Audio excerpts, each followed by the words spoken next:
Web series Mirzapur में ललित का किरदार निभाने वाले ब्रह्म स्वरूप मिश्रा, ये बताया जा रहा है कि इनकी मौत हार्ट अटैक के चलते हो गई है, यानी दिल का दौरा पड़ा इन्हें और इनकी मौत हो गई। सबसे बड़ी हैरानी की बात ये सामने आ रही है कि पड़ोसियों ने बताया कि उनके घर से कुछ बदबू आ रही है और जब पुलिस ने वहां पर खोज पड़ताल की, दरवाजा तोड़कर अंदर गए तो बाथरूम में उनकी जो डेड बॉडी थी वो पड़ी हुई थी और पिछले 3 दिनों से वो डिकम्पोज हो रही थी। ये अपने आप में बहुत ही बड़ी हैरानी की बात है। ये भी कहा जा रहा है कि वो घर में अकेले रहा करते थे, वो किसी के साथ नहीं रहते थे। उनके जो करीबियों का कहना है कि जो ब्रह्मस्वरूप मिश्रा थे वो कभी किसी बात का टेंशन नहीं लिया करते थे, ना काम को लेकर ना ही अपनी निजी जिंदगी को लेकर। लेकिन उनका हार्ट अटैक आना ये हम सभी के लिए बेहद चिंता का विषय होता है। ऐसा है कि नॉर्मली जो स्ट्रगलिंग एक्टर्स होते हैं ये किसी न किसी के साथ फ्लैट में ज्वाइंट रहते हैं, बहुत सारे लोग साथ में रहते हैं, या फिर खुद का फ्लैट हो तो भी उसमें 2-4 लोग रहते हैं। जब वो अपना अब यहां पर सोचने वाली बात यही है कि वो घर में अकेले कैसे रह रहे, क्या अंधेरी जैसे एरिया में जहां पे 60-70 हजार रूम का रेंट होता है फ्लैट वगैरह में, क्या इस तरह से वो रह सकते हैं? क्या उनकी कमाई इतनी थी? अगर कमाते थे तो फिर अकेले क्यों रहते थे? बहुत सारे सवाल है, लेकिन सवालों पे कहते हैं कि एक ही शब्द ने रोक लगा दी है और वो है कि उनकी मौत हार्ट अटैक से हो गई। तो क्या ऐसी वजह है कि जिसके चलते उन्हें हार्ट अटैक आ गया, वो भी 32-35 साल की उम्र में? एक वक्त था जब बॉलीवुड में हर किसी बाहरी कलाकार की मौत आत्महत्या बता दी जाती थी कि वो डिप्रेशन में था, उसने आत्महत्या कर ली।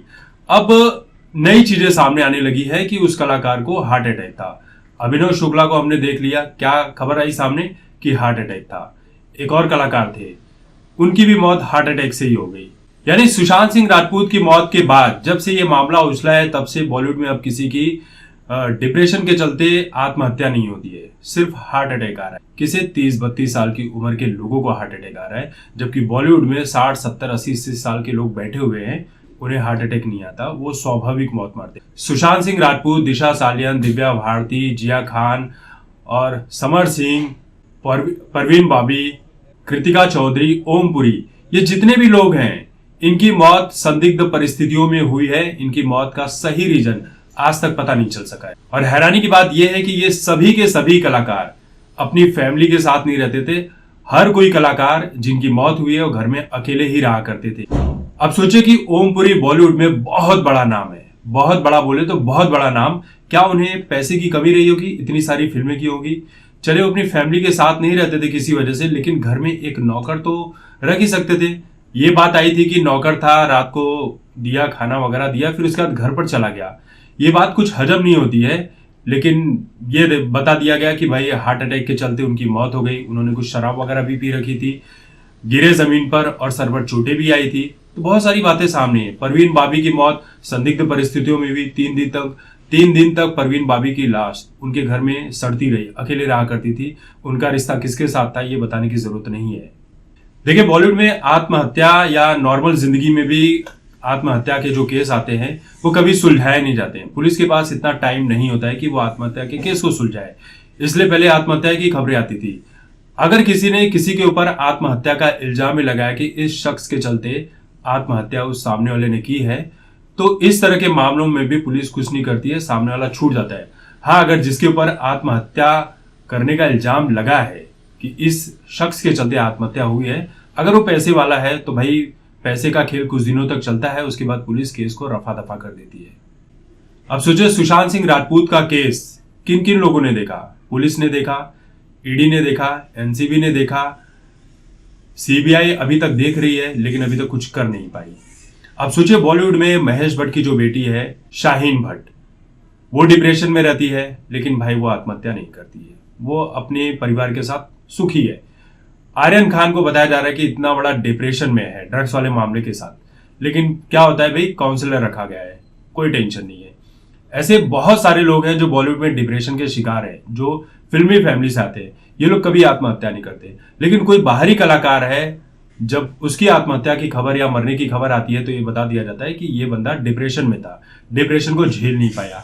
तो जो बाहरी कलाकार इतना स्ट्रगल करते हुए, धक्के खाते हुए, सब कुछ सहते हुए फिल्म इंडस्ट्री में अपना मुकाम हासिल करता है, वो डिप्रेशन में चला जाता है। ये बड़ी हैरानी की बात है। जिसने इतना स्ट्रगल कर लिया, डिप्रेशन में कभी नहीं गया। डिप्रेशन के दिनों में तो ना जाने किन किन चीजों से उसे गुजरना पड़ा होगा। रोड पे सोना होगा, खाने के पैसे नहीं होंगे, ऑडिशन के लिए पैदल कहाँ कहाँ जाना पड़ा होगा।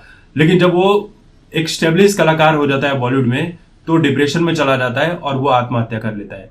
लेकिन बॉलीवुड में जो फिल्मी घराने के लोग होते हैं, इनके पास किसी चीज की कमी नहीं है, फिर भी ये डिप्रेशन में जाते हैं और ठीक हो जाते हैं। अब ब्रह्म स्वरूप के केस में ये बताया जा रहा है कि उन्हें गैस की प्रॉब्लम थी। गैस के चलते उनके सीने में दर्द हुआ तो डॉक्टर के पास गए। डॉक्टर ने गैस की गोली दी, गैस की गोली लेकर सो गए। अब बाथरूम में उनकी डेड बॉडी पाई गई। बाद में ये बताया जा रहा है कि गैस की बीमारी को उन्होंने नजरअंदाज किया, दरअसल वो हार्ट अटैक था। अब सोचिए, जिसे हार्ट अटैक आता है, सीने में भयंकर लेवल का दर्द होता होगा। अब सोचिए वो कौन सा डॉक्टर था जो ये बता ही नहीं सका कि ये गैस की प्रॉब्लम है या सीने में दर्द की एक्चुअल क्या प्रॉब्लम है, हार्ट अटैक है, क्या है, कुछ समझा ही नहीं सका, वो भी अंधेरी जैसी एरिया में। तो ये जितनी भी मौतें हो रही हैं, अब 30-32 साल के लोग को अब 30-32 साल के कलाकार जो है उन्हें हार्ट अटैक हो रहा है। ये अपने आप में बहुत ही चिंता का विषय है। लेकिन शायद अब इसी तरह से मौतें बॉलीवुड में होंगी। जितने भी भारी कलाकार होंगे वो डिप्रेशन में आकर आत्महत्या नहीं करेंगे।